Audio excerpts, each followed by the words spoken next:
Since childhood, I knew my mother had a histrionic personality. She loved poverty performance parenting, trading my guilt for others' praise of her. Later, she discovered the secret to live stream virality. As I lay severely burned and barely alive, she wept dramatically on camera, receiving donation after donation. When I opened my eyes again, my mother was crying to the neighbor, "We're poor. Medical treatment is expensive, I'll just endure it. The money saved can buy meat for my daughter." I sneered. Given a second chance, I wanted to see how she'd perform without my cooperation. As soon as I reached the riverbank, I saw my mother bent over washing clothes, occasionally pounding her back with her hand, coughing heavily twice with clenched fists, then letting out a long sigh. This was her fixed routine every weekend. The aunties from our neighborhood asked with concern, "Sister Kathy, are you okay? Early-stage bronchial cancer. An old condition. It always gets worse this time of year. The coughing gets really bad. You should take good care of yourself. Just bring your laundry home and use the washing machine." "No, that thing wastes too much water and electricity. I'd rather tough it out." My mom was petite and thin, her voice trembling as if on the verge of tears, giving off a fragile aura that easily tugged at people's heartstrings. "You really should go to the hospital and get properly checked for that illness," the aunties kindly suggested, but my mother's eyes turned red as she cried and scolded me. "We're poor, medical treatment is expensive. This old ailment of mine, I'll just tough it out. The money saved should be spent on buying meat for my daughter." The aunties grew indignant, their expressions shifting. "What's more important, seeing a doctor or eating meat? You're coughing like this, and your Wendy is still demanding meat." "Exactly. At her age, how can she be so greedy? Doesn't she have any consideration for her parents' struggles? Doesn't her father discipline her?" My mother seized the moment to wipe her tears. Her father favored sons over daughters, despised me for giving birth to a girl, and ran off to work abroad. He never cared for us mother and daughter. It was me who raised her through thick and thin. I can endure hardship, but I won't let my child suffer. Ugh, what a scumbag. They say daughters take after their fathers. Kathy, you should treat yourself better. Some children are born not to repay kindness. I sat on the bench, my entire body cold, my fingertips clutching tightly at the worn canvas bag. Tears spilled from my eyes. I had truly been reborn. A bone-chilling cold crept up from the soles of my feet, as if still lingering from those deathly days. The breathing tube lodged in my throat emitted hoarse, rattling sounds like a broken gong. Every inch of skin stretched taut across my body, except for my face.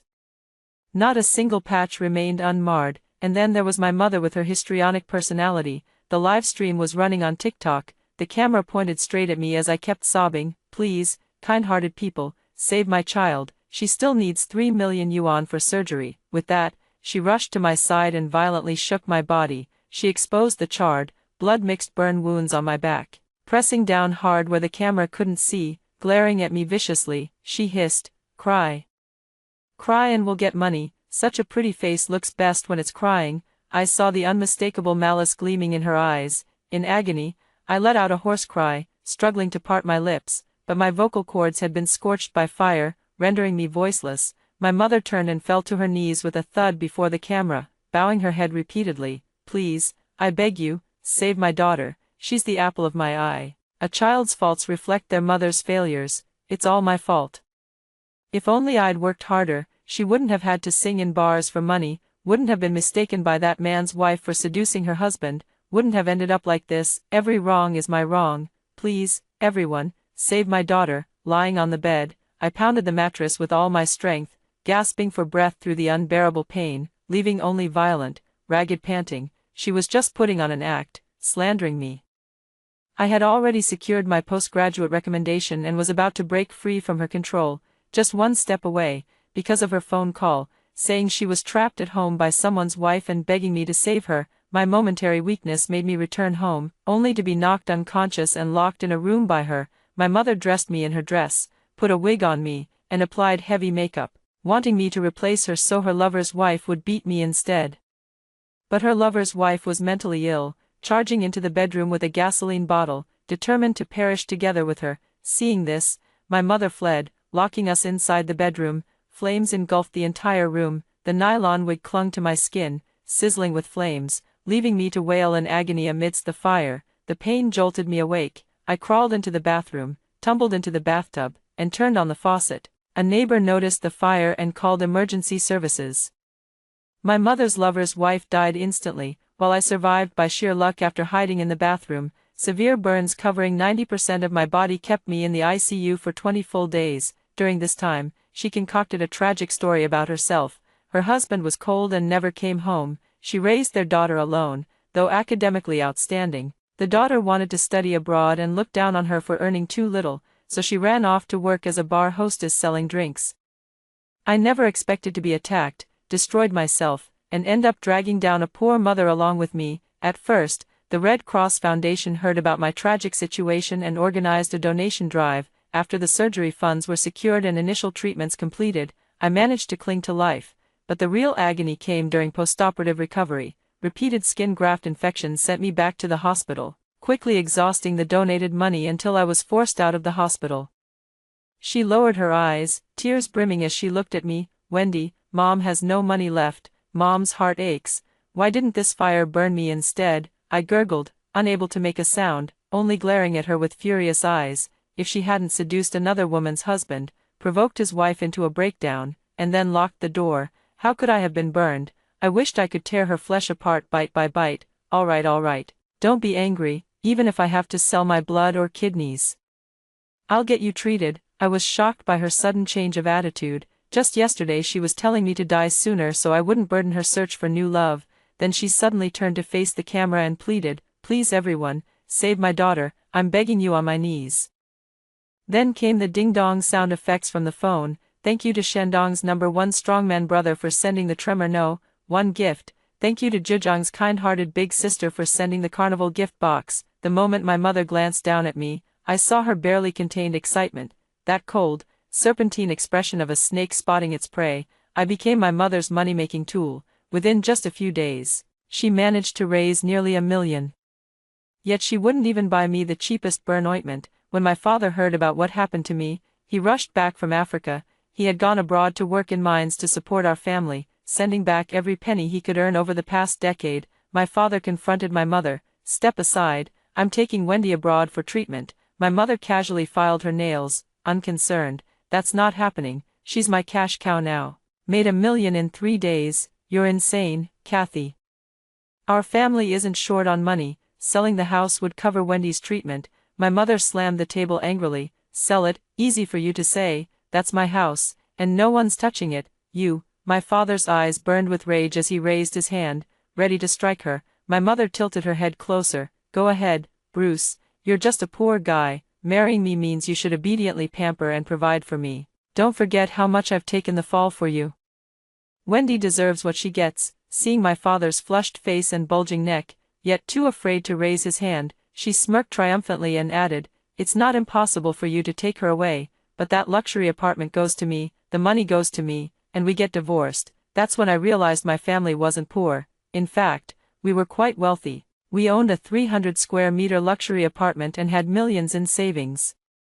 But my mother would rather live in a leaky old house just to make me walk an extra hour to school every day. During my school years, I ate plain steamed buns with pickles every day, which led to malnutrition. I didn't get my period until I was 20. She worships hardship education, insisting I endure the same suffering she went through in her youth. Adversity leads to prosperity, she'd say, to keep me from forgetting my roots, to make me miserable, to fill me with guilt. She pretended to be poor, faked illness, and constantly belittled me with her words. I'll trade my suffering for her pristine reputation abroad. She also used me as leverage against my father, forcing him to work himself to death earning money for her pleasures. Later, my father sold the premium diamonds he'd mined in Africa, scraped together $2 million for medical fees, and gave up everything to reclaim me from my mother's grasp. On our way to the airport, my father looked at me with guilt in his eyes. "Wendy, it's all my fault. I was deceived by her. I thought she would treat you well, but I never expected." Before my father could finish his sentence, we were hit by an out-of-control van. The vehicle flipped several times before crashing heavily onto the ground, covered in blood. My father used his last moments to protect me. "Wendy, I love you." Before he could finish speaking, my father began vomiting blood violently, shielding my eyes with his last breath even as he died. "Dad." From that moment on, I no longer had a father. The driver fled. The moment he turned his head, I recognized him. He was my mother's lover. My mother brought me back to the burned-down house. For 3 whole months, I stared at the charred walls, painfully watching her performances. When night fell, she would end her day's live stream, put on her most flamboyant dress, doll herself up extravagantly, and go out to meet different lovers. Until that day, when she was about to leave, her old lover pushed her back inside. She knelt on the ground, pleading desperately, pointing the blame at me. "Ah, oui, as long as she doesn't die, we'll always have money. You've been on the run for so long, you must be starving. Let me cook for you. From now on, you'll be my husband, and I'll give you a son." The man wavered, his grip on the knife loosening slightly. I saw the flash of cruelty in my mother's eyes. I sprang up swiftly, shoving the man into my room and locking the door. The man panicked. "Open the door, bitch, or I'll kill your daughter." My mother cackled outside the door, taunting him. "Pathetic coward, I bet you don't dare." When the police broke down the door, a dagger was buried in my neck, blood soaking the entire bed. I strained my eyes wide open, desperately wanting to ask, "You're my mother, why?" I died. Yet she kept putting on her pitiful act over there. My life is so bitter. My husband died. My daughter died too. I've lived my whole life for them. I don't want to live anymore. In a daze, I heard the sound of virtual gifts being sent in the live stream again. Thinking about my miserable fate in my previous life, I tightened my grip on the backpack. Inside was the special medicine I'd worked 2 months to afford. My college entrance exam scores were good enough for a top-tier 985 university. But my mother secretly changed my application to a local third-rate college to keep me tied to her side, living on 500 yuan per month. While I was hustling daily for living expenses, she lounged at home in her 300-square-meter luxury apartment, living extravagantly with 2 maids attending to her. After great difficulty, I secured a tutoring job and saved 5,000 yuan. Then she video-called me. She kept coughing on the phone. I looked at her with concern. "Mom, you've been coughing for so long. Did you buy any medicine? Why should I waste that money? Aren't you short on living expenses at school? I'll save up, and next month I can give you a few hundred more. I know my own body. I'm destined to eat grass and give milk." Under the strange gazes of my dorm mates, I awkwardly pleaded, "Mom, you don't need to save money for me. I'm tutoring this semester and have enough living expenses. Please go see a doctor. That medicine is too expensive. Forget it. Just let me die, if I die. My daughter won't have this burden anymore." At that time, I was still deeply trapped in my mother's emotional manipulation, filled with guilt towards her. I believed all her sacrifices were because of me. When I saw the $49.99 price tag for that special medicine on the screen, I still bought it through the pain. Sure enough, when I got home, I heard her complaining about me to others again. But that bottle of medicine expired in the end without her ever taking it. She was still putting on an act in front of those aunties, playing the role of a long-suffering mother. I clenched the medicine bottle in my hand and let out a cold laugh. Such expensive medicine would be such a waste if not taken. I strode forward, then suddenly dropped to my knees, scraping them against the riverbank grass as I crawled to her and hugged her tightly. "Mom, please don't do this. It breaks my heart."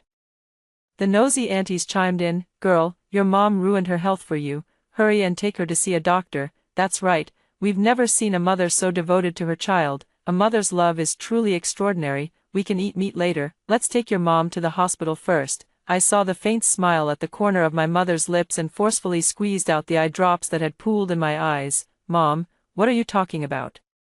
I've been eating plain steamed buns for 2 months to save up for the special medicine. Now that I've finally bought it, you'll get better soon." Caught off guard by my actions, she flusteredly tried to open her mouth to refuse. I slapped her back harder. The words she was about to say were instantly cut short as she choked on her own saliva, breaking into violent coughs. She didn't have any bronchial cancer. This was purely an act. But she had to take this medicine, one way or another. I decisively opened my backpack, took out the medicine, generously poured out 2 pills, and pulled my mother over. "Mom, look how badly you're coughing. Take the medicine quickly. The doctor said if you take it for a month, you'll get better." She struggled violently. "I won't take it. Let me go." "How can you not take it? Didn't you want to use your illness to emotionally blackmail me?" Suppressing the hatred in my heart, I cried even louder, "Aunties, please help me.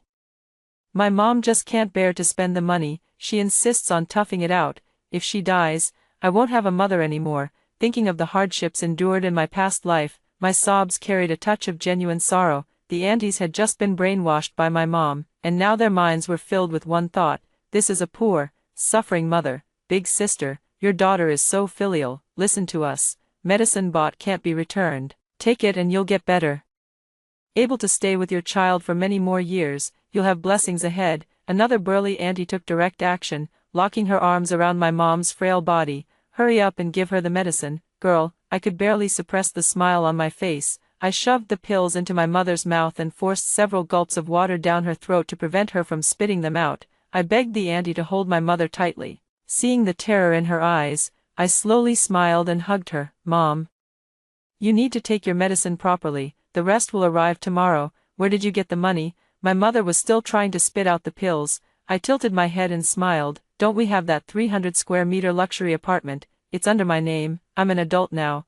I can sell it. My mother's voice turned shrill. What nonsense are you spouting? Where would we get such a big house? After all the hardships I've endured to send you to university, you've learned to lie so easily. Oh, really? But I've already got the property deed. The aunties around us were utterly shocked. My mother had always maintained her pitiful image in this old neighborhood, a woman working 3 jobs yet still struggling to put food on the table. Calmly, I pulled out the green property deed from my bag and held it up for everyone to see. The gleaming 300 square meter space made everyone around change their expressions. My mom was usually quite the actress, especially in front of these aunties' husbands. She'd play the delicate damsel, often on the verge of shedding a tear or two. She'd always need men's help for every little household matter, especially that burly aunt's husband. He bought a durian at the fruit shop, and just because my mom said, "Your Linda is so lucky to have married such a wonderful husband, not like me, already in my 40s and never even tasted durian," her husband immediately gave that durian to my mom. My mom, disgusted by the smell, casually handed it to a beggar on the street. She just couldn't stand seeing couples happy together. Once her dramatic itch kicked in, she had to stir up trouble for them. I forced out 2 tears. Mom, don't worry about the money. I went to the house and took a few bags to sell. Guess what the buyer said? He said your bags could be worth over 100,000. I sold them right away.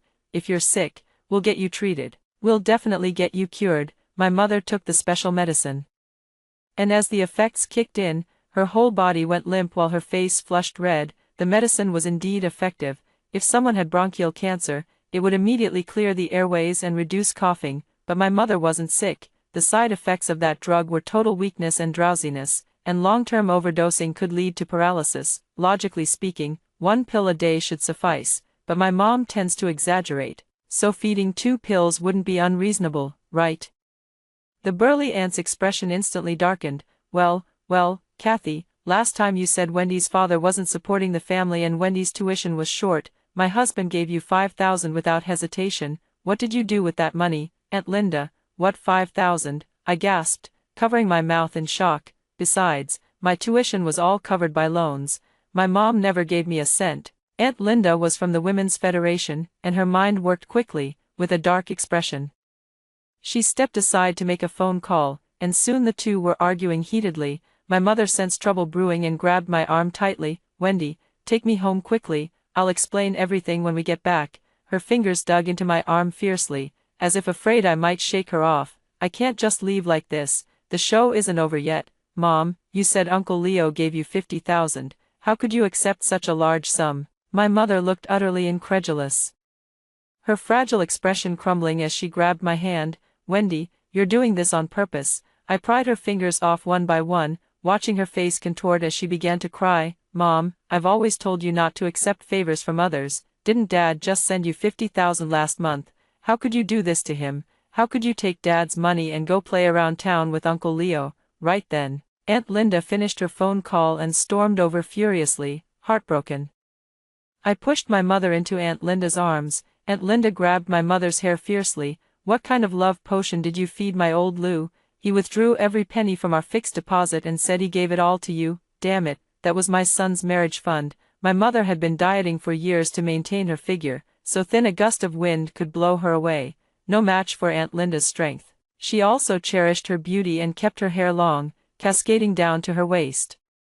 Aunt Linda was incredibly strong, forcibly tearing out a handful of my mother's hair, and I seized the chance to pocket those strands. The other aunties nearby pretended to intervene, but in truth, none actually stepped in to stop the fight. Instead, they fanned the flames. We're all neighbors in the same community. Money is just a trivial matter.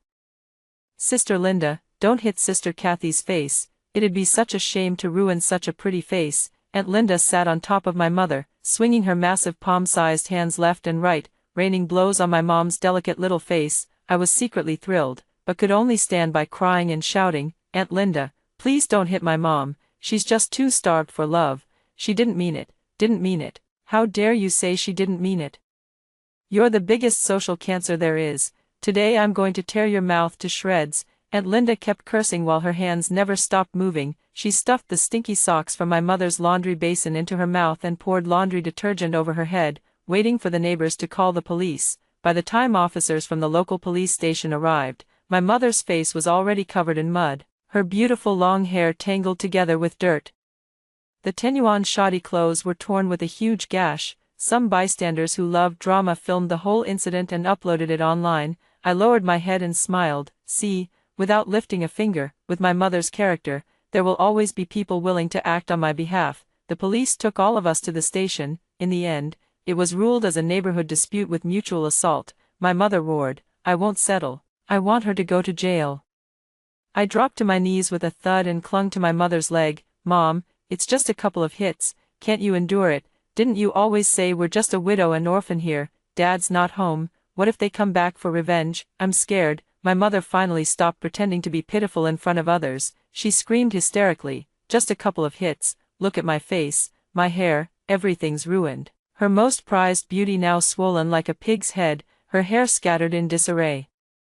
I wailed even louder than her, "But when you beat me all these years, you always told me to endure it. I've endured for over a decade. Why can't you think about me and endure just this once? You little brat, don't talk nonsense. I've been feeding you well and treating you right." The registration lady helped me up from the ground. "Sweetheart, what's going on? Your mom, don't be afraid, speak your mind freely." I revealed the accumulated scars hidden beneath my pants. Layers upon layers of blue-black scars covered my skin, embedded beneath the skin, blending seamlessly with its tone. These were all the educational achievements my mother had instilled in me since childhood. The two officers' faces turned pale as they escorted my mother into the interrogation room. "What's going on here?" In front of the entire neighborhood, I began peeling away my mother's hypocrisy layer by layer, pointing to two large scars on her knees. My mom said girls need to endure hardship. In the dead of winter, she made me kneel to scrub the floor. The concrete was so hard. She said this was how she was toughened up as a child. Then she pointed to scars on her thighs. If I didn't get full marks on exams, she'd tie iron weights to my thighs and make me do horse stance squats. Said it was to help me remember. With every wound I spoke of, those around me gasped in sympathy. This was the life I lived through my first 20 years. Bitter and suffocating, with no end in sight, she took pleasure in my pain, envied my beauty, ground my self-respect into the dirt, turning me into a puppet dancing to her tune. I have a suspicion in my heart. Taking out her hair, I said to Officer Lucas, "When I was little, I always thought I might have been kidnapped, but I had no money or resources to get a DNA test. Uncle, Auntie, could you help me?" At first, I also thought my mother just had personality flaws.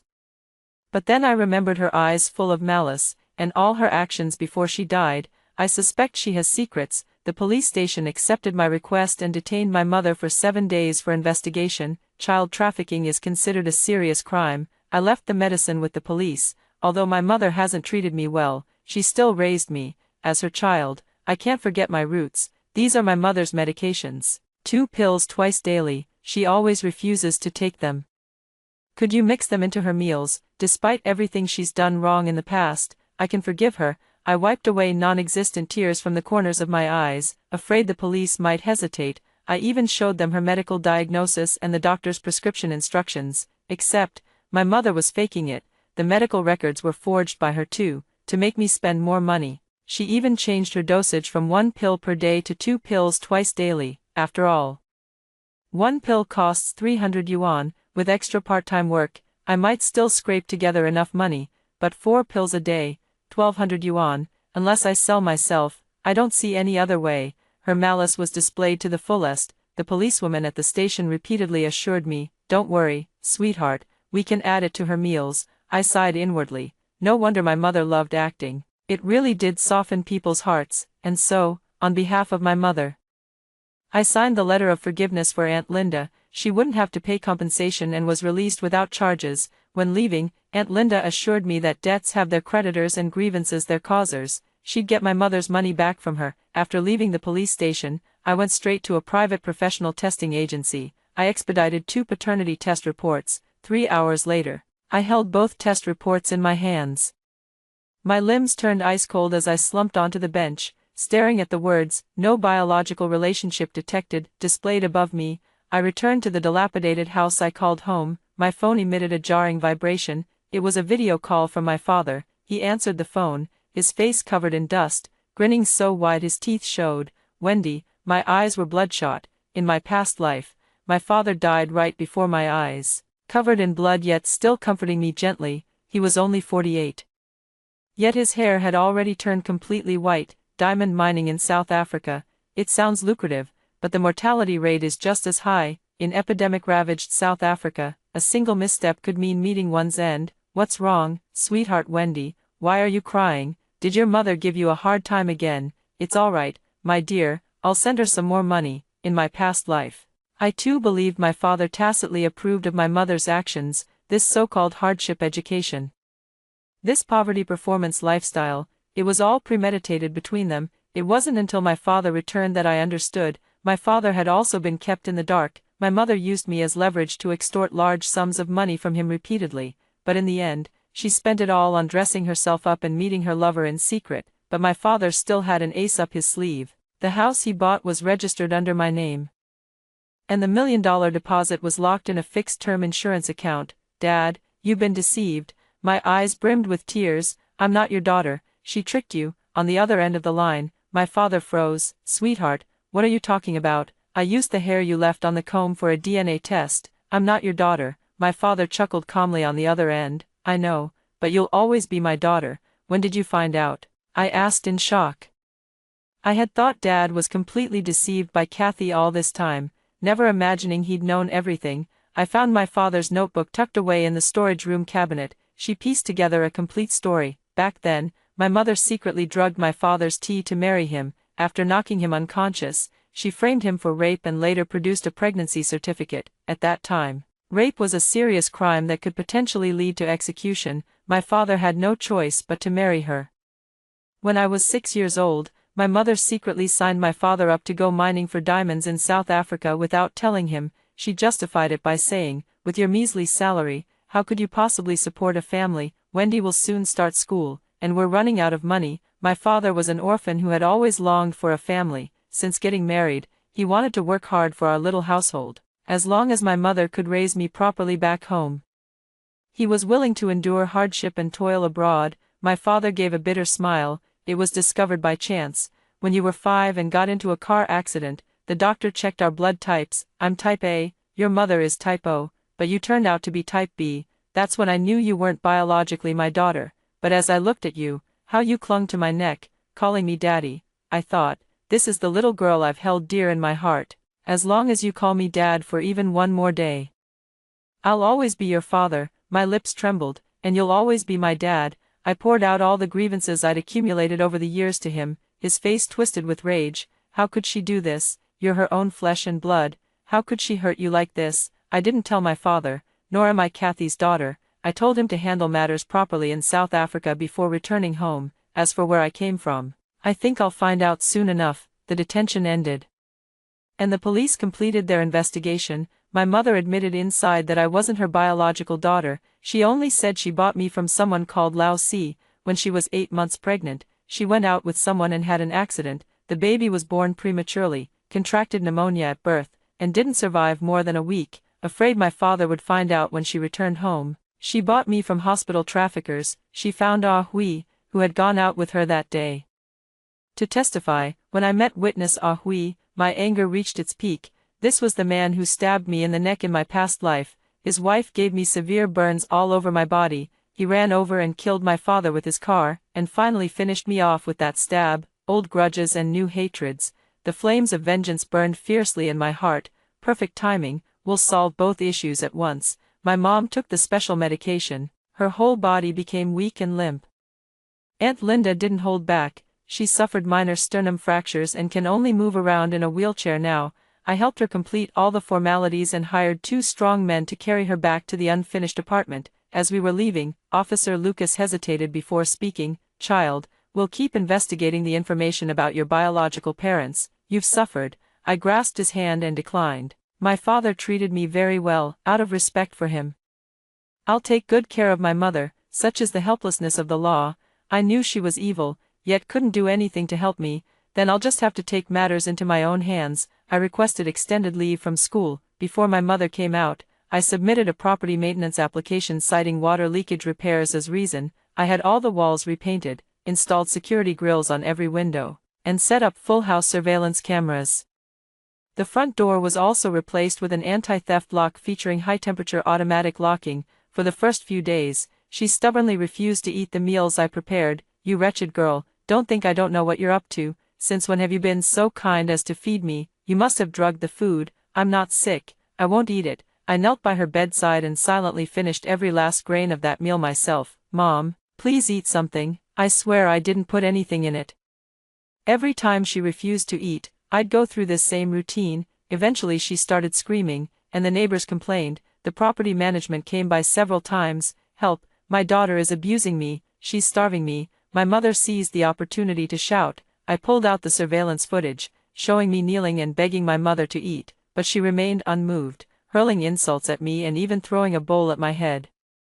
The property manager shook his head and sincerely advised me, if nothing else works, send her to the hospital. She seems seriously ill. That's not an option. She's my mother. It's my responsibility to take care of her. If she's sent to the hospital, how am I supposed to let her lover visit? Then install some soundproofing foam. That way, there'll be fewer complaints in the neighborhood, the uncle suggested. I nodded in agreement. The next day, I had someone install soundproof foam.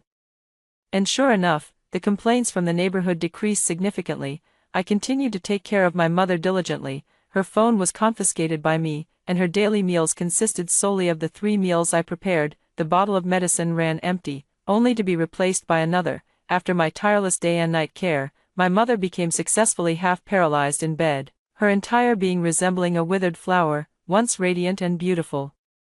Her delicate demeanor had captivated countless men. To outsiders, she was universally praised as a virtuous wife and loving mother, the very embodiment of feminine strength. Money really makes things easier. The person I hired sent me a message. David's wife escaped from the hospital. David was my mother's old flame. The child she was carrying back then was David's, but back then, my mom looked down on him for being poor and set her sights on my father, an orphan, coveting his worker's salary.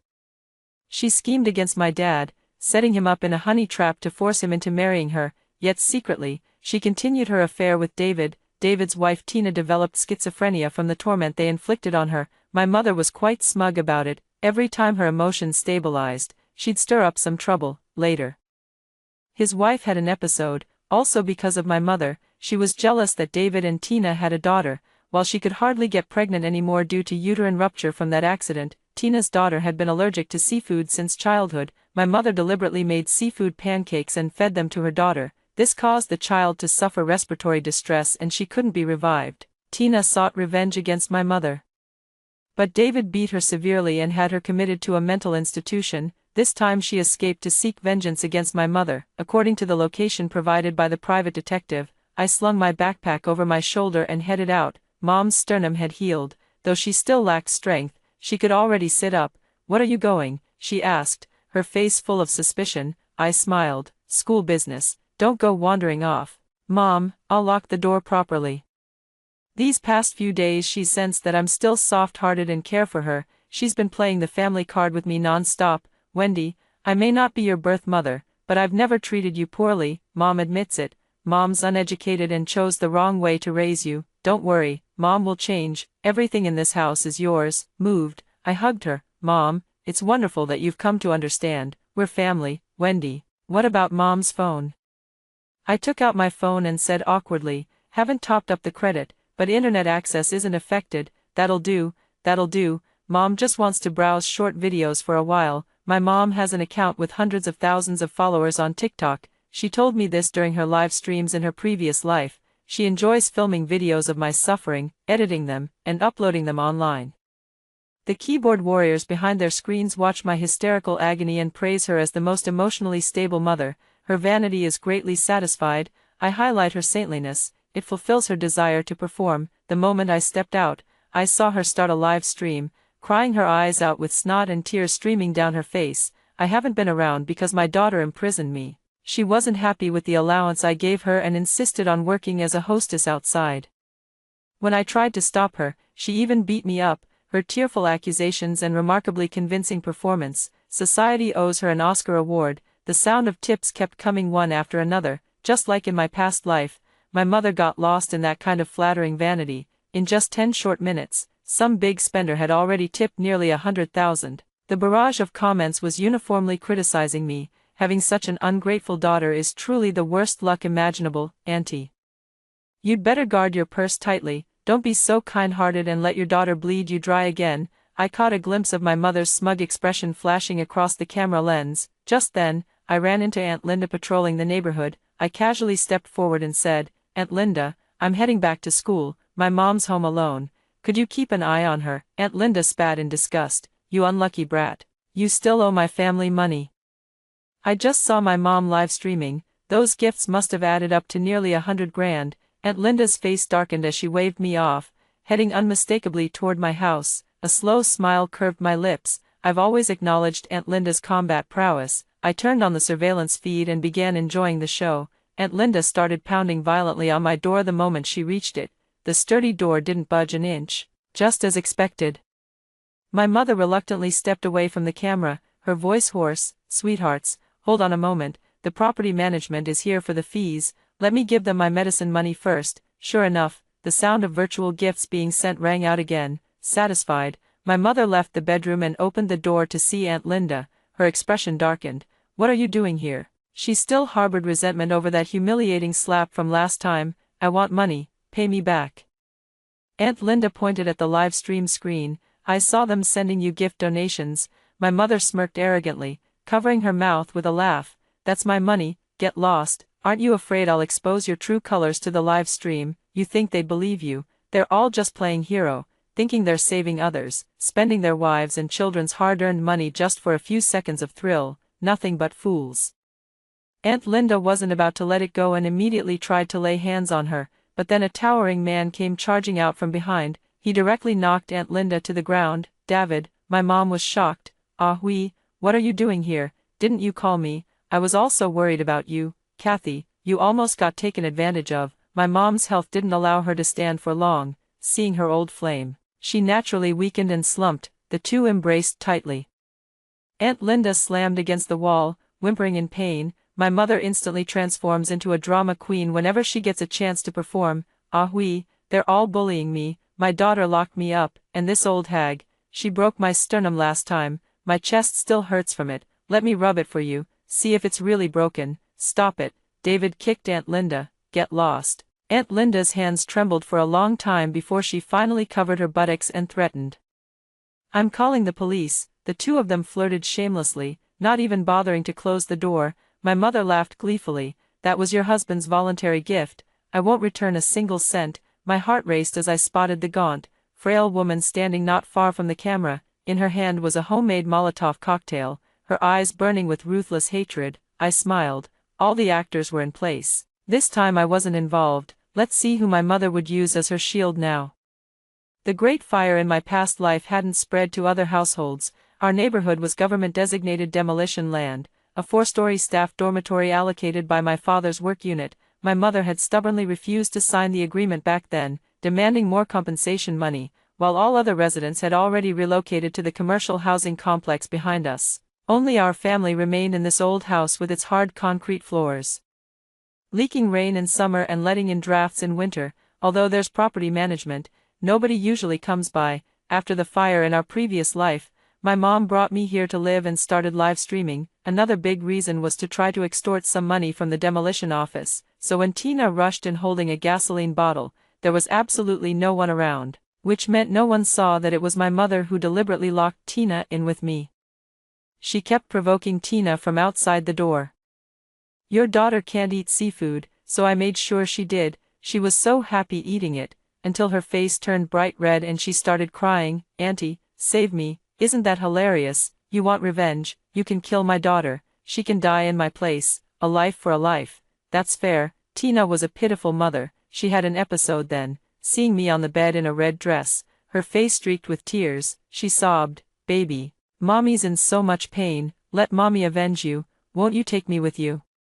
She was determined to die. When Tina rushed in this time, I saw the terror in my mother's eyes as she hid behind David. Her first instinct was to flee. The door clicked shut with a lock, smart lock, no one can open it without the password. She rushed to the windows, only to find every one reinforced with bulletproof panes. David was still desperately pleading with Tina, don't act rashly, death means losing everything. Our child is waiting for us, our family of 3 will be reunited soon. My mother screamed hysterically, madman, you're all madmen, let me out. Tina hurled the gasoline bottle at David, who frantically beat at the flames engulfing him. Soon the flames consumed his chest. He let out agonizing screams. My mother's legs were trembling as she scrambled into the bedroom on all fours. While I was controlling her phone at that moment, I opened the live streaming interface. What happened? Tina smiled gently. You're the one who killed my daughter. An eye for an eye, that's only fair. This time, my mother was genuinely frightened to tears. I didn't mean to. I didn't know seafood would affect her so badly. My own daughter has had peanut allergies since childhood, and I've fed them to her. She was always fine. No matter how much I hit or scolded her, she survived just fine. It's your daughter who was too fragile. The barrage of comments paused for a moment. Holy shit. What did I just hear? This is straight up murder. And abuse against women too. How could kind and gentle Aunt Kathy do such things? Must be scripted. Tina muttered to herself. I won't make the same mistake this time. She ignited her own body and rushed over, clinging desperately to my mother's frame, ignoring her struggles. This time I didn't mistake you. You're the one who deserves to die. I saw tears fall from Tina's eyes, and I knew she had been reborn too. Yet her choice remained the same as in her previous life. She held only one conviction, to avenge her daughter. The house echoed with wails. Soundproofing foam muffled noise but burned easily.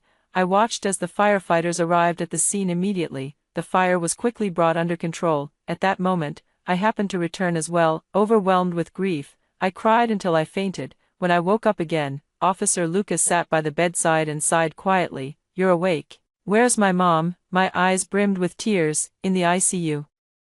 Severe burns all over her body. It's complicated, Officer Lucas replied with a troubled expression. How come you happen to be out? I smiled weakly. Maybe even heaven wanted to save me. The message inviting Tina and David was sent from your mother's phone, but we didn't find any SIM card in the phones recovered at the scene. I just shrugged at Officer Lucas. Who knows, maybe my mom threw it away. After all, she loves showing off in front of others and then stepping on them. Officer Lucas pressed his lips together in silence. I knew he had no evidence, and even if he did, I hadn't broken any laws. I was just kindly sending a message. The doctor asked if I wanted to save my mother. I didn't hesitate. Of course, save her. How else would she experience the suffering of my past life? I can't touch the deposit insurance policy, and I don't want to sell the house either. However, I sold all my mother's luxury bags and jewelry. It wasn't much money, but just enough to survive. A fire incident, 2 dead, 1 injured. Live stream footage from before the arson was leaked. Self-proclaimed justice warriors who are actually keyboard activists begin digging deeper with just a few words. Of course, I wouldn't miss such an opportunity. Naturally, through marketing accounts, I gradually revealed the truth bit by bit to others, including editing all her words into videos. Marriage fraud to buy children, child abuse, marital infidelity, murdering a lover's daughter, driving the lawful wife to madness, finally receiving retribution. This script is the ending I've arranged for my mother, but not the final conclusion. The higher she was praised by netizens back then, the harsher she's being criticized online now. Roles reversed. I became the daughter everyone pitied, while my mother turned into the rat scurrying from public condemnation. Later, when medical expenses ran short, several crowdfunding companies approached me. They asked for materials to craft promotional copy for me, then suggested going live to garner public sympathy. A 30-70 split would allow us to ruthlessly exploit my mother's remaining value through public opinion. I tearfully refused. However, I did adopt one of their suggestions. Transferring my mother to another hospital violated regulations. The live stream runs non-stop, 24/7. The stream is titled Atonement. All donations received are donated to charity under the notary's supervision. Helping children who've dropped out of school. A year later, I sit by her bedside peeling an apple, my voice icy. Mom, you're washed up. There are only a few dozen people watching your live stream now, not even anyone to curse at you anymore. Her throat was swollen, making her voice sound like it was wrapped in 7 or 8 plastic bags. was wrong. Help me. I smiled faintly and casually turned off the live stream. My mother woke up and was reborn too, but she woke up too late. The more glorious her previous life was, the greater her regret and suffering became in this one. This was heaven's punishment for her, because I couldn't afford it. I stopped her painkillers, leaving her to stare wide-eyed at the ceiling day after day. Her lips were bitten through, her back scraped raw with bloody blooms, her buttocks covered in festering sores. The once graceful beauty had now become nothing more than a rotting husk. I won't let you die. I want you to feel, clearly, every ounce of suffering and torment we endured. This is your sin, and you'll have to atone for it slowly. Quite coincidentally, I ran into Officer Lucas again at the hospital entrance. His expression was unreadable. I greeted him with a smile. Officer Lucas, what a coincidence. Unfortunately, I came specifically looking for you. I looked at him in confusion. Your birth parents have been found, from Officer Lucas. I learned that I was the second daughter in that family. Due to the family planning policy, they had always wanted a boy. Before me, they had already aborted 5 or 6 children. Everyone said this pregnancy would finally be a son, but it turned out to be another girl. With no other choice, they had to give me up for adoption. Their later-born son was diagnosed with cerebral palsy, while their eldest daughter was married off to Yunnan for a bride price of 200,000 yuan. They used the dowry money to bring their son to Beijing for medical treatment, remembering their second daughter whom they had given up for adoption years ago. Now that they were aging, they needed someone to help care for their son, so they went to the police station to arrange a DNA match. What a coincidence, it matched perfectly. And I was that second daughter who was given away. Officer Lucas wanted to say something more, opened his mouth, but nothing came out. I stared at those so-called biological parents across the street, worn-out clothes, awkward expressions, greedy eyes. I curled my lips into a smile. Officer Lucas, relay a message for me. What? Officer Lucas asked. Tell them to drop dead. Officer Lucas frowned. As long as they're citizens of China. You can't escape your filial obligations when they turn 60 next year. I smiled. Then let them sue me. Without looking back, I got into my father's car and drove away immediately. Later, my father asked me, Wendy, are we really not going to do anything? What if they demand an exorbitant price?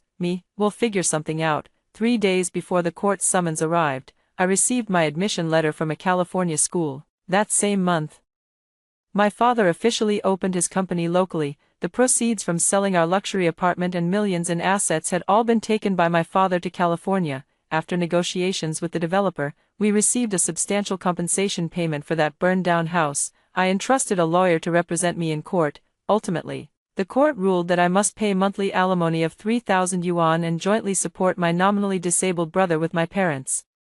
Yet they waited in vain for my remittance. Filed with the court for compulsory enforcement, the judge regretfully informed them, the defendant's account holds only 1 yuan RMB, with 0 domestic assets under her name. She has already gone abroad, and we've contacted her. She has no intention of returning in the foreseeable future.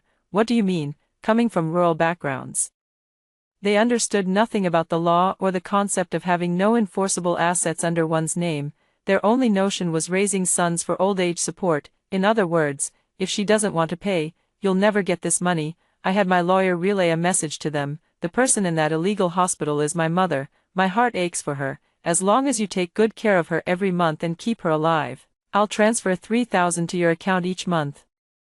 It's best when buyers and sellers torment each other. Then I told them through the nursing staff that live streams could earn tips. They learned quickly, realizing the man lying on the hospital bed was a notorious villain, a public enemy. They taught their son with cerebral palsy to pull at her newly healed skin during live streams, listening to her moan and writhe in pain on the bed. The cheerful sound of virtual gifts rang out again in the live stream. Money fuels greed. And they grew increasingly dissatisfied, their actions becoming more ruthless. The year hadn't even ended before the person was gone. With them gone, I saved my 3,000 bucks. Having no income source, they started running to court again, demanding money from me. The hospital called the police, and Officer Lucas arrested my biological parents together. They thought as long as they didn't act themselves, it wouldn't count as breaking the law. But they forgot that this world still recognizes the crime of abetment. Justice has long arms, and the live stream recorded everything. With them locked up, naturally no one would come demanding alimony from me anymore. Far from home, I held a steaming cup of coffee, laughing as I directed my father in building a snowman. How strange, I thought, they sold me, no conviction, they beat me, no conviction, even when they burned me alive, they walked free. Yet mere tears and tantrums somehow brought about a perfect resolution. I used to think I was unlucky, that my mother didn't love me, but now I feel truly blessed, given a second chance, with my most loving father still by my side. The future must be bright and boundless. After hearing the first story above, what are your thoughts? Feel free to share your opinions in the comments section. Next, there is another similar story. Let's continue to see, in my past life. My mother used a system to swap my college entrance exam scores with my younger brother's. With his artificially inflated score of 700, my brother basked in endless glory. Meanwhile, I, the school's top student, became a laughingstock with my inexplicable total score of 38. Who would have thought that after entering Yale University, my brother would skip classes daily, waste his life, and eventually get caught stalking and harassing the campus belle after she rejected his confession. Not only was he expelled from school, but he also served 2 years in prison.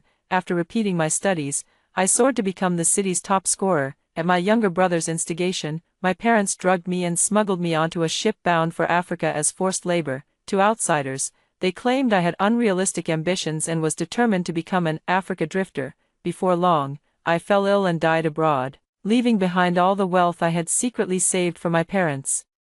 That wretched girl never gave us any happiness while she was alive, but at least her death brought us some benefit. Guess raising her wasn't a complete waste. When I opened my eyes again, our entire family had been reborn. Interestingly, the exchange system had bound itself to me this time. After death, my soul drifted back home. Mom, Dad, and younger brother, the family of 3, were gathered around the hot pot celebrating. Mom smiled brightly. Son, I've saved all the money your sister left behind for you. It'll be used for your future home and marriage. Dad downed a glass of liquor and sighed. That wretched girl didn't bring us any joy while she was alive, but at least her death gave us some benefit. She died well, not a wasted effort raising her. My younger brother scoffed lightly. Why bring her up? What bad luck. If it weren't for her, would I have ended up in jail? Mom, you shouldn't have swapped my college entrance exam scores with Sarah's back then. You knew perfectly well I wasn't cut out for studying. Couldn't you have swapped something else, like exchanging a billionaire's fortune with mine? Mom replied indignantly. I wanted to, but this exchange system has limitations. You can only swap between family members, and the opportunity comes just once. Though I was clearly already dead, my chest felt like it had been hollowed out by a gaping hole, icy and piercing to the bone. No wonder Mom and Dad forced me to give up my first college entrance exam opportunity and repeat the year. No wonder Mom became so obsessed with my grades after I repeated senior year. Turns out there was an unbelievably overpowered exchange system in play. By having me take the exam the same year as my younger brother, she could swap our test scores. I said what? I clearly estimated my score would be 690, but ended up getting 38. I couldn't believe it and begged my parents to take me to the Education Bureau to clarify. Mom slapped me across the face and threatened me not to make trouble. Father told me to accept reality, saying this was my fate. My younger brother mocked me, saying the 38 points I scored was a grade that truly matched me. He even spread rumors at school that my usual grades were achieved through cheating, and the college entrance exam had simply exposed my true colors. In an instant, I, who had once been the top student in the entire school, became a complete laughingstock. But I refused to accept my fate and stubbornly endured the pressure to retake the exam again. I studied day and night, shutting out all the mocking and doubting voices. Finally, after taking the college entrance exam for the 3rd time, I soared to the top of our city with a score of 718. I proved myself with my capabilities. I thought becoming the city's top scorer would make me my parents' pride and finally earn me some of their attention. Mom glared at me viciously, spewing venom. What's there to be happy about? Your brother is suffering in prison, and you're this delighted, you heartless ingrate. Dad sighed. What's the use of a girl studying so well? You'll just get married eventually. Your brother is the true James family heir. So later, just before I was about to enter university, they unquestioningly followed my brother's instigation, drugged me without hesitation, and shipped me off on a smuggler's boat bound for Africa. Meanwhile, my brother muttered under his breath, what's the point of having those few $1,000s? My life is already ruined. If only I could get a second chance, I'd study properly this time. Mom's eyes suddenly lit up. Son, this is our chance. The next second, a blinding white light flashed before my eyes. I had been reborn, and interestingly enough, there was something extra in my mind. On the dull gray wall was prominently pasted my handmade sign, 100 days until the college entrance exam. I pinched my palm hard, it hurt. I was immensely grateful for this second chance, but my parents and younger brother outside were even more excited than me, because they had been reborn too. My room was converted from a storage space in our house. The soundproofing was terrible. Every word of their discussion reached my ears without missing a beat. Mom exclaimed excitedly, "Son, we've really been reborn. So the system's rebirth opportunity was real. This time you absolutely must not repeat the same mistakes." Father also advised younger brother not to repeat the mistakes of his past life. Younger brother Harry snorted lightly. "Don't worry, this time I'm not going to Yale. Yale jinxes me. I'll go to Peking University instead. That's where I'll truly spread my wings." I sneered inwardly. Without genuine ability, wouldn't any place be the same? His imprisonment in the past life was simply the consequence of breaking the law. What did it have to do with the university? He's really good at making excuses for himself. You could tell they were excited. I was even more excited than them, because none of them knew that the exchange system had chosen me this time. Then Mom sounded puzzled. "That's strange. Why hasn't the exchange system bound with me yet? I remember having this system by now in my previous life." Dad quickly comforted her. "What's the hurry? It'll come eventually. This lifetime will double our supervision of Sarah's studies to make sure she tops the city exams, then exchange with Harry." "That's right, Dad. I've never been a top scholar before. It must be incredibly glorious. When that day comes, I'll definitely rub it in the faces of all those who look down on me." I stopped listening and refocused on my textbook. Right now, studying was what mattered most. In my past life, I wasted 2 years in Africa, never getting to touch a book again. So much knowledge feels unfamiliar now. I must quickly brush up on it. Just then, Mom pushed the door open, holding that familiar disciplinary rod in her hand. She gave me a disapproving look. "What are you staring at? You need to focus on studying. How can you do well on the college entrance exams with this scattered attention? If you don't perform well, just wait till I skin you alive." It seems just like my past life. They're employing the stick and carrot approach, but they'll have to see if I'm willing to take it. After all, my younger brother's future is now in my hands. I shrugged my shoulders, simply put down the test paper, and flopped onto the bed. "It's too late. I'm tired. I'm not writing anymore." Mom raised the disciplinary rod and struck my waist hard. "Who said you could slack off? Get up and write. You're not sleeping tonight until you finish 10 test papers." The slender rod was specially made by Dad. He plucked 3 willow branches and bound them together. When it hits flesh, it burns like a whip, leaving fiery pain in its wake. Seeing no reaction from me, Mom raised her arm again to strike me. I grabbed her wrist firmly and said seriously, "Mom, if you hurt me, it might affect tomorrow's mock exam. One bad performance could ruin my confidence. What if it leads to poor results in the actual college entrance exam?" My sharp gaze stunned her, freezing her arm mid-air. "You wretched girl, now you've learned to talk back. What do I care if you fail your exam? Go ahead and hand in a blank paper if you're so capable." She knew I always valued studying the most, so her words were clearly sarcastic. I responded indifferently, "Fine then, I'll listen to you.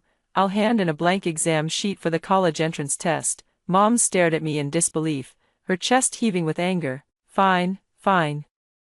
I went out of my way to make time and supervise your studies, and this is how you repay me? Suit yourself. I'm done with this." In the end, she didn't hit me again. Instead, she stormed out, slamming the door behind her. I caught a glimpse of embarrassment in her movements. See, she didn't dare gamble with her brother's future. At 5 o'clock the next morning, I got up to memorize English vocabulary. By 7, as I packed my bag ready for school, my father suddenly stopped me. "Didn't you make breakfast?" "Oh, in the time it takes to make breakfast, I could memorize dozens of vocabulary words. Do you only have mouths and no hands?" Dad choked back his words. "You always used to do it before. That was then, this is now." I opened the door and left under my father's disapproving gaze. From afar, I heard Dad urging Mom to get up and make breakfast. Mom let out a shrill scream. Is that wretched girl trying to rebel now? If she weren't still somewhat useful, I'd sell her off to Africa this instant. "Mom, Sarah, how has she changed? She used to be so obedient to you both. Could she have been reborn too?" My mother immediately retorted, "Absolutely impossible. I think she's just pushing her luck, needs a good spanking." Today and tomorrow are the school's mock exams. After several exams, I clearly felt somewhat overwhelmed. Indeed, knowledge requires constant and repeated accumulation. Those 2 missing years affected me quite significantly. On results day, I plummeted from the top spot in the entire school to rank 100, leaving everyone utterly shocked. My homeroom teacher Ms. Lucy called me in for a talk, and I explained that psychological pressure had caused my poor performance. Without hesitation, she phoned my mother to report my situation. Parents should be advised to pay more attention to their children's emotional changes. The college entrance exam tests not only ability but also mentality. My mother kept agreeing over the phone. After school in the evening, the moment I stepped through the door, I was bombarded with rapid-fire questions from my parents and younger brother. Mom roared angrily, "I work so hard to earn money for your education, and this is all you can score. Do you have any conscience for all the sacrifices your father and I have made?" I sneered coldly. "What about my brother then? His total score isn't even a fraction of mine. If my 500+ points make me ungrateful for your sacrifices, doesn't that mean he's trampling all over your efforts?" When his name was mentioned, Harry's face instantly turned purple with rage. He retorted indignantly, "I'm just conserving my strength now. On college entrance exam day, I'll definitely outperform you." Dad lost his usual composure. "Sarah, as a girl, if you don't study hard, you might as well quit school and work in a factory. We're giving you this educational opportunity. Don't waste it, you should cherish it." I tilted my head. "You never cared so much about my grades before. Why are you all so nervous this time?" All 3 faces before me froze simultaneously. I pressed on, "Is my college entrance exam score really that important to you?" Mom quickly cut in, "What nonsense are you thinking? We're your own parents. Would we ever harm you? Just focus on adjusting your mindset. You must perform exceptionally well in the exams." I shook my head. "But I can't do it. At home, I have to do chores and study. And my brother keeps playing games with his mic on, disturbing me. If this continues, I'll only do worse in the next mock exam. Maybe I should just skip the college entrance exam and go work in a factory screwing bolts." My brother panicked. "That's not an option. You must take the exam, and you have to be the city's top scorer." Mom's face darkened as she suddenly jumped up and slapped me hard. "How dare you threaten us, you wretched girl? Making demands at a time like this? Have you lost your mind? You're just trying to slack off. Don't even think about it." Clutching my stinging cheek, I pulled out my phone from the bag. "Fine, I'll call the homeroom teacher right now and say I'm dropping out." My younger brother tried to stop me while Mom heaved with rage. For a moment, we were locked in a stalemate. Finally, Dad made the decision. All right, just focus on studying before the college entrance exams. Let your mom handle all the housework." Mom's face turned purple with suppressed anger, as if she'd swallowed a fly. She didn't dare argue with Dad, so she could only glare at me resentfully. In my past life, I was too foolish, working myself like a donkey just to beg for scraps of parental love that never existed. Not only did I take on all the household chores, but I also stayed up late every night trying to squeeze out more time for studying, living a second life. I'm no fool. At dinner, Mom was still upset about Dad's decision earlier that day to have her do the housework. She deliberately served me leftovers from the fridge, her way of making things difficult for me. Mom piled the fresh, delicious chicken drumsticks into my brother's bowl. "Eat up, son, you need the nourishment." I couldn't help but scoff. What more does his 200-pound body need to hit 300? My brother hated nothing more than people commenting on his weight, and he immediately lashed out, calling me a little bitch. Dad put down his chopsticks and ordered me to apologize to my brother. If I refused, I was to go back to my room without dinner. The next second, I flipped the table. "If I can't eat, then no one eats." Mom exploded. "Sarah, have you lost your mind?" I calmly wiped my hands. Oops, poor appetite made my hands slip. With no appetite, I can't even focus on studying. Under Dad's furious glare, I continued, "When I'm in a bad mood, I don't even feel like taking the college entrance exam." Sigh. The 3 of them instantly deflated. Mom clenched her teeth and prepared dinner all over again. This time, she didn't pull any more tricks. Time flew by. Only 50 days remained until the college entrance exams. During my study sessions at home, Mom and Dad practically granted my every wish, afraid that my unhappiness might cause me to mess up the college entrance exams. But at the same time, Mom has been feeling uneasy lately, because I heard her say to Dad, "The college entrance exams are almost here. Why hasn't the exchange system bound to me yet?" Dad was also a bit worried. "Are you really reliable? Didn't you have this system in your past life?" My younger brother chimed in while playing games. "Don't panic, no big deal. Mom's literally the chosen one. Just wait patiently for it to bind." Mom nodded reassuringly. Makes sense, makes sense. How could this life possibly be different from the last one? I can't wait to see their expressions when they realize they don't have an exchange system in this lifetime. It's going to be absolutely priceless. I've been wondering too, what should I exchange? Study days are always busy yet fulfilling. In the second mock exam, I climbed from the 100th rank to the top 20, though Mom and Dad weren't satisfied with me not being first. They didn't dare say much, even somewhat obsequiously urging me to push harder during this time. Even my younger brother unusually didn't provoke me. After the results of the third mock exam came out, I reclaimed my throne as the school's top scorer. Mom and Dad's anxious hearts finally settled down with relief. The family of 3 began celebrating early. The younger brother didn't bother hiding his jealousy. Dad, Mom, once the college entrance exams are over, let's send that eyesore Sarah to Africa. Our James family only needs one top scholar, me. Don't even need to say it, I've been putting up with that wretched girl for too long. Hard labor followed by death from illness is her destined fate. Father coughed lightly. Keep your voice down, don't let her hear. But Africa would be good for her. We'll get 50,000 yuan selling her there, plus compensation when she dies. Not a bad deal at all. What's there to fear? We're inside. She can't hear us. I should count myself lucky. They look down on how small my room is and hardly ever step inside, so they don't know just how poor the soundproofing is. The closer the college entrance exams get, the more tense the atmosphere at home becomes. It feels like the calm before the storm, ominous and heavy with anticipation. Mom, Dad, and little brother started to panic, because Mom realized the exchange system hadn't reappeared. She knelt before every deity and Buddha, begging for the system's favor again. She visited every temple in the entire city, but it was still no use. Several times I saw her sitting gloomily on the sofa, lost in thought, though I couldn't guess what was on her mind. Father was so anxious that blisters formed around his lips. My younger brother repeatedly tested me. He casually brought up events from our past lives, while I widened my innocent eyes and played dumb, seeing no reaction from me. My brother grew irritable and short-tempered. He took his anger out on his mother. Mom, think of something. The college entrance exams are almost here. His mother scratched her head anxiously. What can I do? I'm just as confused. Why is it different now? His younger brother roared with reddened eyes. Then fucking think of something. Sitting there is useless. I think you're just messing with me on purpose. His father rubbed his temples, his white hair seeming to multiply. Stop arguing. At this moment, I asked innocently and sincerely, what are you guys talking about? Then I continued to rub salt in the wound. Little brother, haven't you always been consistently ranked last in your class? The college entrance exam is just a formality for you. Isn't it a bit late to start panicking now? Harry completely lost it. Shut the hell up. You don't know anything. Do you even know my mom has? The next second, Dad covered his mouth and forcibly dragged him away.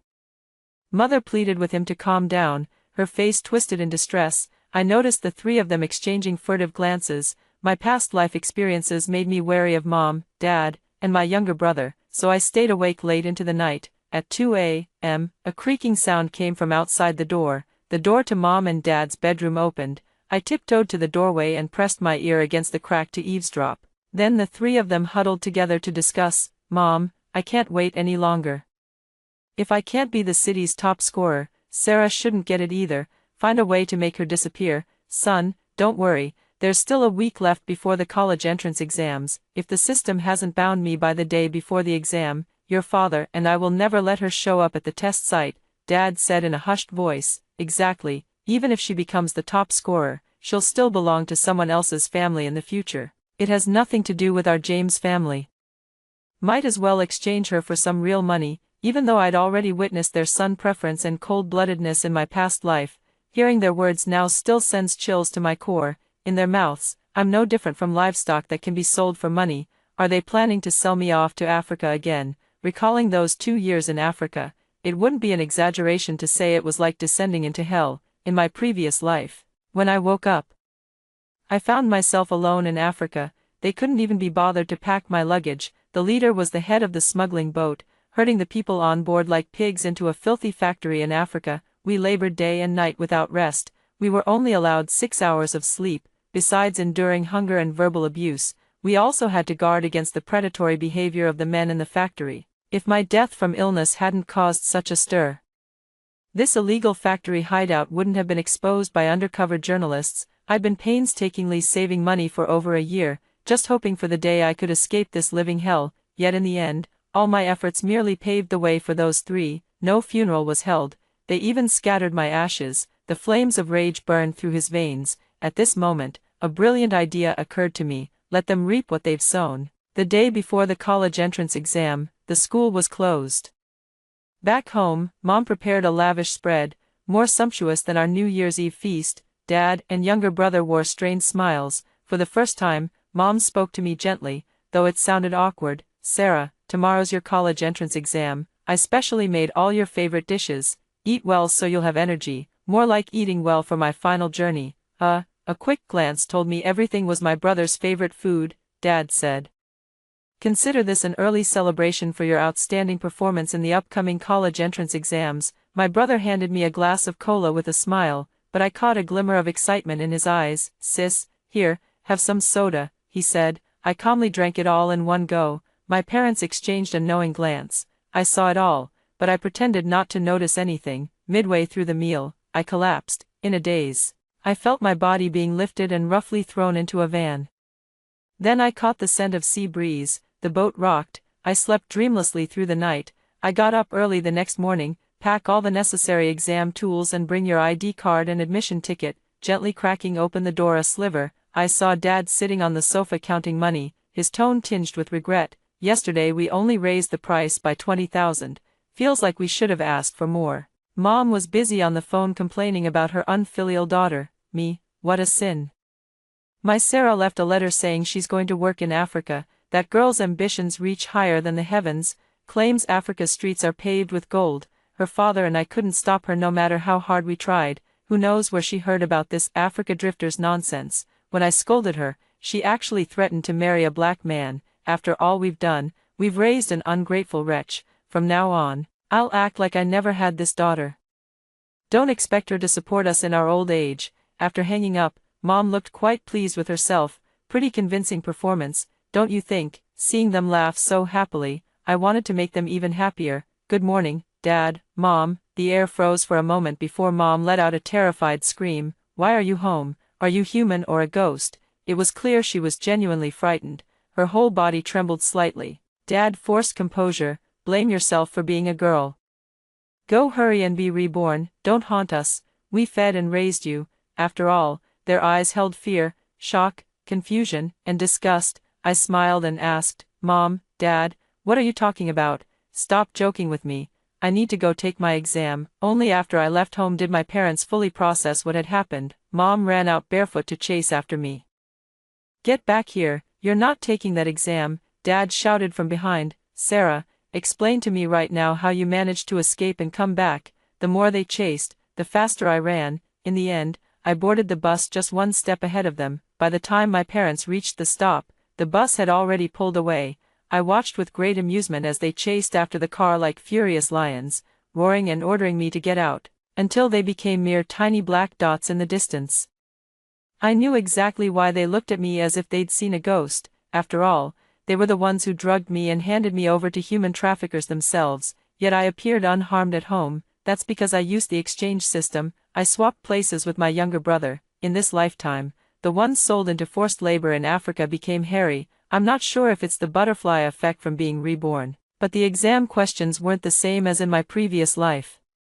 Only when the first exam ended did I realize my back was soaked through with sweat. Even my palms were completely drenched. Right now, I'm grateful my foundational knowledge is solid, otherwise I might have panicked when encountering unfamiliar question types. I didn't go home because Mom and Dad would definitely try every means to stop me from taking the exam. I went to find Teacher Lucy, who had always been very kind to me. She slipped me a few $100s and even booked a hotel room for me near the exam center. The moment I turned on my phone, Mom's barrage of calls came flooding in. She immediately demanded to know where my brother was. I played innocent. "It's college entrance exam day. He went to take the test." Mom shouted at me anxiously. "I went to his school looking for him. He never showed up for the exam. Did you hide him somewhere, Mom?" "I don't know. He's a grown man. How could I possibly control him? Maybe he's at an internet cafe, or a bar, or a bathhouse. Those are his 3 favorite spots. If you really can't find him, we'll just have to call the police." I hung up the phone without hesitation and blocked the number. They would only disturb my studies. during the 3 days of the college entrance exams, I was busy taking tests while Mom and Dad were busy searching for my younger brother, Harry. They turned over every possible place he could have gone, but found nothing. They even came to the exam hall to stop me, trying to drag me home by force. Unfortunately, the area outside the exam hall was full of police officers. They were immediately hauled away for disrupting the examination site. Before leaving, I whispered in my mother's ear, "Mom, stop asking where my brother went. Didn't you sell him to Africa?" Mom's face instantly turned deathly pale. The 3 days of the college entrance exams passed quickly. I found a part-time job with room and board. Telling no one about it, I needed to earn money to prepare for university. Mom and Dad were deeply unsettled by what I said. They called me from an unfamiliar number. Mom's tone was dripping with venom. "Harry was ruined because of you. I should have drowned you in the toilet the day you were born. How dare you go take your exams peacefully while my Harry suffers out there?" I remained calm. "Mom, since you love my brother so much, shouldn't you go to Africa to bring him back? After all, he's the James family's only heir." Dad snatched the phone. "The world's vast. Where would we even look? Stop talking nonsense. Tell me, how exactly did you do it?" "Clearly," I laughed, "that's because I have an exchange system. If you hadn't sold me to Africa, my brother wouldn't have been swapped. The ones who killed him are you, not me." Mom and Dad were completely dumbfounded. Dad was furious, and the sound of a glass shattering came through the phone. "So you've also been reborn? You little brat, were you deliberately messing with us? Where are you? Get home right now.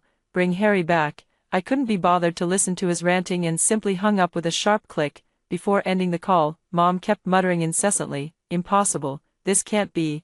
The system was supposed to bind to me." A few days before the results came out, Teacher Lucy called me, sounding extremely excited. She said I scored 718 points overall, making me the top scorer in our city.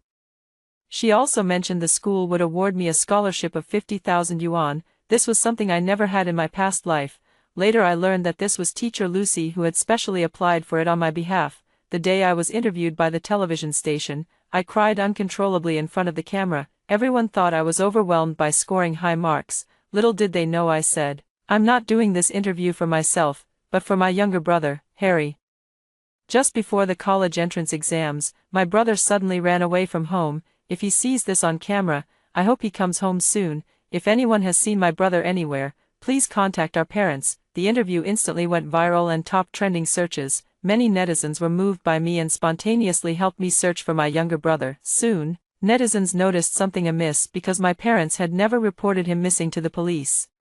During the month plus I was away from home, they lived in constant fear, torn between believing me and doubting me, or perhaps they simply couldn't bear to face the truth. Otherwise, why wouldn't they dare to call the police? Because if they did, they would be arrested. They tried to contact the human trafficking ringleader, but when they called, the number was already disconnected. I saw Mom and Dad again at the police station. The heated online debate tipped off the police to something unusual, prompting them to immediately investigate my parents. Mom and Dad were naive.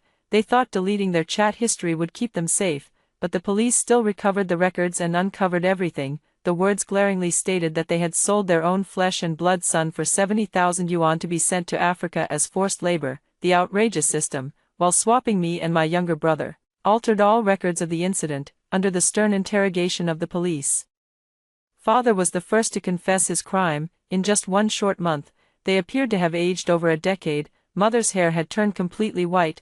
I was summoned here merely as routine cooperation with the investigation. The moment I arrived, I pinched my thigh hard. With reddened eyes and a choked voice, I said, "Dad, Mom, have you lost your minds? Little brother is your own flesh and blood. How could you sell him?" The handcuffed mother lunged at me like a madwoman. "It's you.